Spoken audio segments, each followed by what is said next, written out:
Hi, welcome to George on the Rocks. Today we're going to walk through what I call floating glitter heart. I call it floating glitter heart because it looks like the heart is floating on other pebbles. So first you want to measure out the circumference of your stone. That way it gives you an idea of how much space you've got. I came up with this idea as a doodle first. Once you've got your idea sketched out, for this design I wanted to paint the background of the stone gray. I'll have a link to the video at the end of this video in the iCard.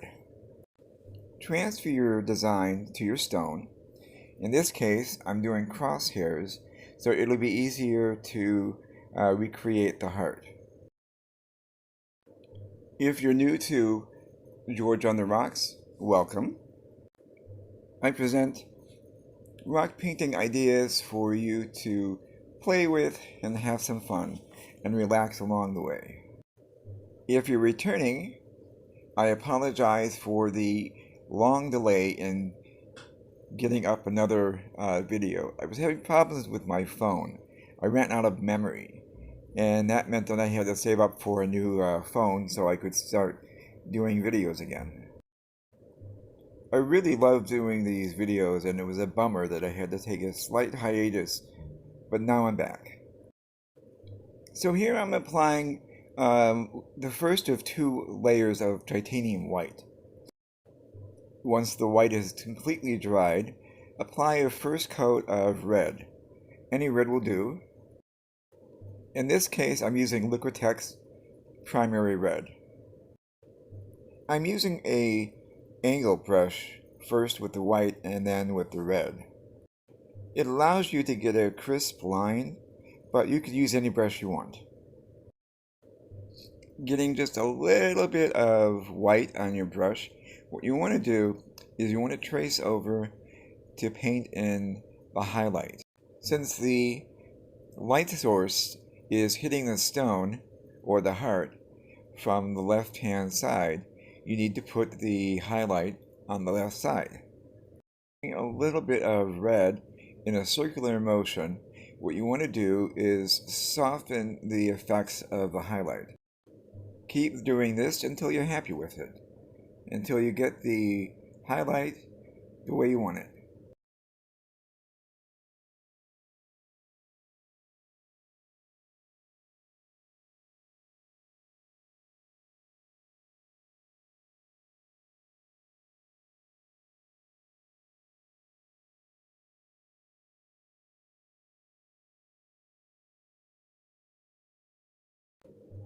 And since we have a highlight, we also need a shadow.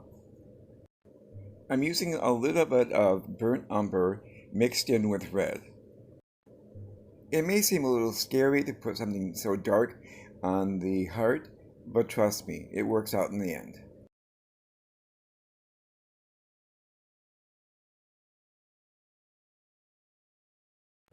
And just as with the highlight, we want to blend in a little bit of red so that it's not so stark. Using a little bit of red, blend it out with a series of small circular motions.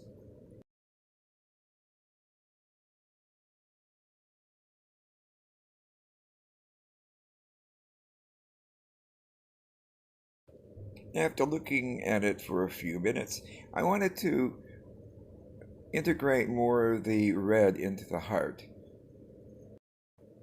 Every so often, you want to step away from your painting. After you let it dry, if you want to add more red or more white or a little bit more brown, you can do that. Just as we added a shadow on the right side of the heart, we need to apply a shadow around the heart itself.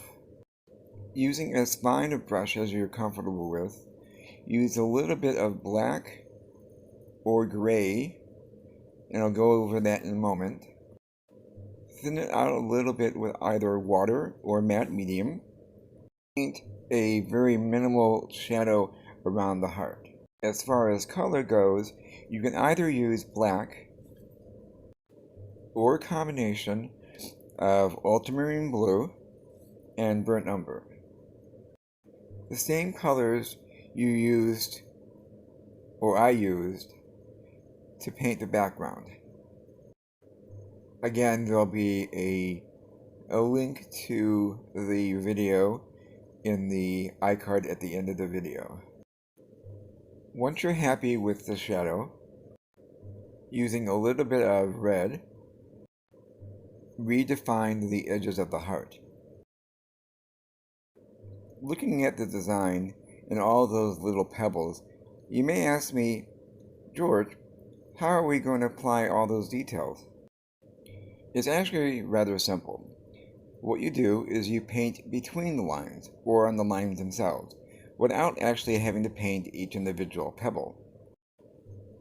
I had more to show you as an example, but unfortunately that section was deleted. And as the heart itself has highlights, we need to apply a little bit of titanium white to the upper left-hand side of each individual pebble. It may seem like a lot, but it'll go quickly. I cut out the boring part so that you didn't have to see the whole process. To give some of the pebbles a little bit more definition, apply a second coat of the shadow color to some of the pebbles in between. You don't have to do all of them, but just a few.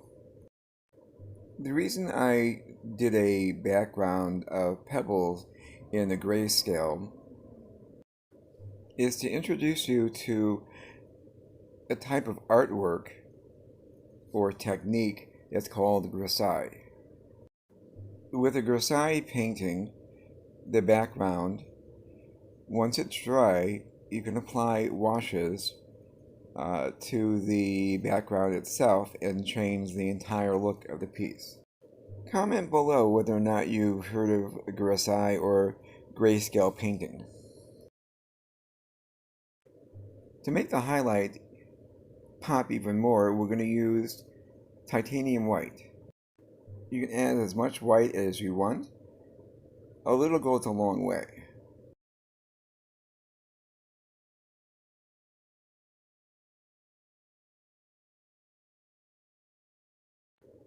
And since we don't want to have the right side be a little lonely, we're going to add a few over there as well.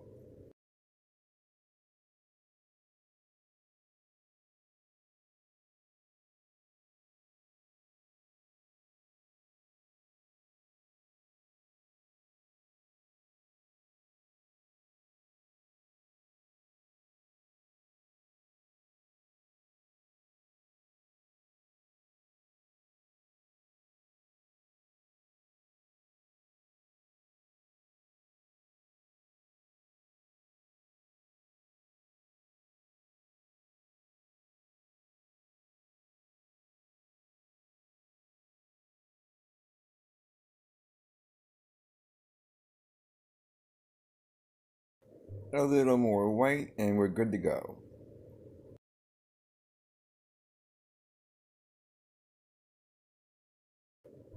And I want to just add a few dots.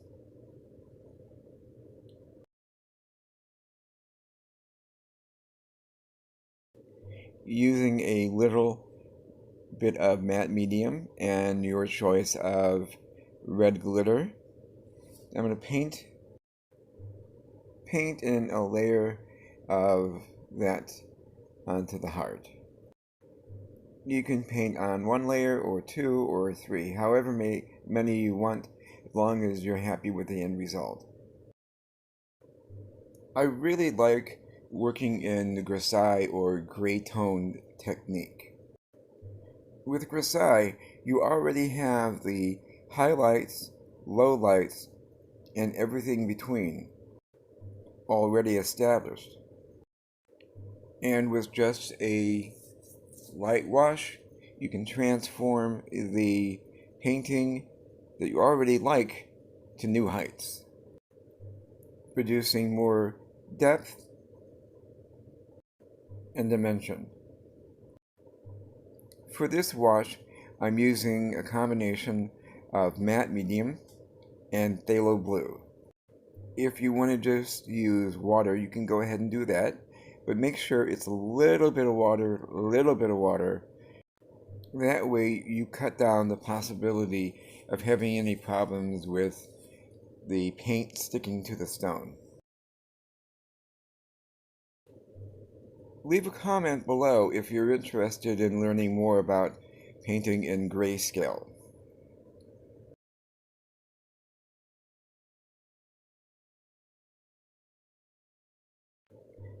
And you know me, I love my gold, so what we're going to do is we're going to do a band of gold around the side of the rock.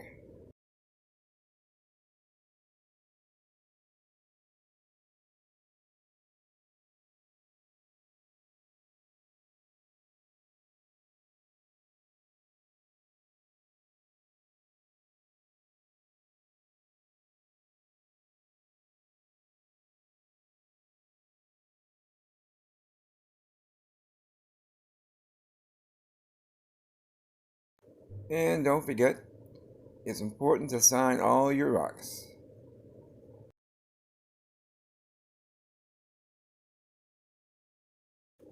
Remember to celebrate each other, celebrate your creativity, and paint along the way.